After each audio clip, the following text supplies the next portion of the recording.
Suami istri akan jadi lebih saling ngerti ketika kita ngerti karakter. Anda tahu bahwa tiap kita ini punya karakter yang berbeda-beda. Amin. Aduh, kalau Anda belajar soal karakter macam-macam. Sanguin lah, melankolik lah, kolerik lah, plekmatik lah. Nanti ada yang foto karakter merah, kuning, ungu, hijau. Nah, Bapak Ibu, penting loh kita tuh belajar tentang ilmu-ilmu psikologi kayak gini. Baca-bacalah di internet banyak. DISC, ya, yang dominan, intin, cemat, segala macam tuh. Supaya apa? Akan sangat menolong kita mengerti pasangan kita, mengerti anak-anak kita, mengerti karyawan kita. Saya sama Pak Jojo ini Certified Behavior Consultant, kami berdua. Nah, waktu kami lagi ambil kelas CBC, itu kami ketemu sama HRD banyak perusahaan. Ternyata jadi HRD pun penting mengenali karakter orang. Kenapa? Contoh, ini bagus ya buat parenting, ini salah satu yang bagus. Anda pengen mengarahkan anakmu kuliah apa, lihat karakternya. Tanya dia gini, kamu senang ketemu orang banyak? Dia bilang enggak, ya udah jangan paksa marketing. Stres dia.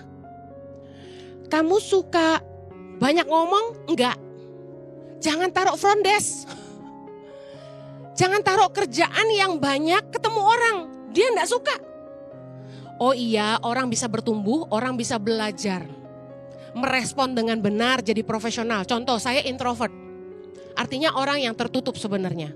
Enggak suka bergaul, stres ketemu orang banyak, stres dideketin orang asing. Makanya kalau orang minta foto rame-rame saya takut.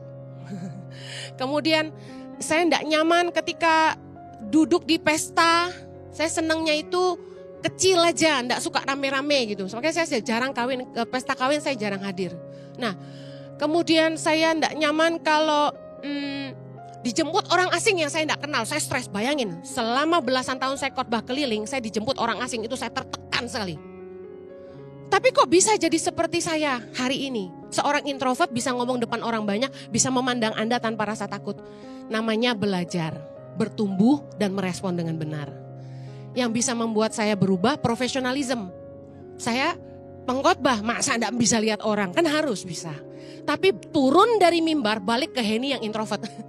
Gak bisa banyak omong sama orang yang enggak baru kenal. Jadi kayak tengil sombong gitu. Nah, anak-anak itu punya karakter satu ekstrovert terbuka. Nah, model yang bisa jadi contoh Pak Jojo. Halo, apa kabar? Wah, apa kabar bro? Yes.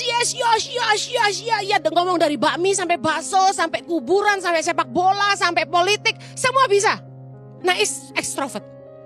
Energinya didapat dari ketemu orang banyak. Crowd makes him happy. Makin rame, Pak Jojo makin semangat. Yes, gitu. Nah, extrovert harus banyak ketemu orang. Dia tuh menemukan sukacita ketika ngobrol sama orang gitu. Nah, banyak suami-suami kita yang ekstrovert misalnya. Istri yang introvert kayak saya itu sebel. Kenapa? Mau pulang gak pulang-pulang. Bubar gereja 6:30. Pak Jojo tuh meninggalkan gereja bisa 8:30, you know. Saya tuh nungguin dia, saya bingung. Saya kan ngumpet di dalam. Introvert. Ini mana sih kok gak kesini, udah janji makan malam sama anak saya udah nunggu, udah telepon terus. Bapak lagi di depan, doain orang, senyum, dia tuh gak capek gitu loh senyum. Hebat, saya tuh pegel kalau disuruh foto terus. Sampai waktu di Jayapura, udah malam 11:30, saya dikerumunin sama pegawai-pegawai restoran, sama tamu-tamu restoran. Saya lari ke mobil. Udah deh bodo amat, gue gak ketemu lagi ini, gue pikir gitu. Capek sekali, tapi suami saya gak capek. Ya ada apa? Antrian makin panjang, dia makin bahagia. Ya silakan. Extrovert. Nah biasanya istrinya gak seneng. Kenapa? Terlalu ramah. Genit kamu. Gitu. Dulu masalah banget karena gak ngerti. Kamu memang dasar suka crowd. Wah saya kalau marah gitu sama dia. Mengutamakan pelayanan daripada istri. Weh gitu. Masalahnya saya dulu gak ngerti, suami saya orang yang dapat energi ketemu orang. People person. Happy. Nah, saya mengambil kebahagiaannya dia ketika saya marah-marah, dia punya waktu buat orang banyak. Nah, suami istri akan jadi lebih saling ngerti ketika kita ngerti karakternya. Setelah saya tahu, saya ngerti, saya jadi lebih sabar. Saya jadi ya udahlah, paling kalau saya udah that's it, ini udah intolerable, udah gak bisa ditoleransi lagi.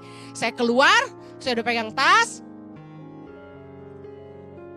dia udah doain orang, udah selesai, saya bilang, ayo say, ditungguin orang di bawah.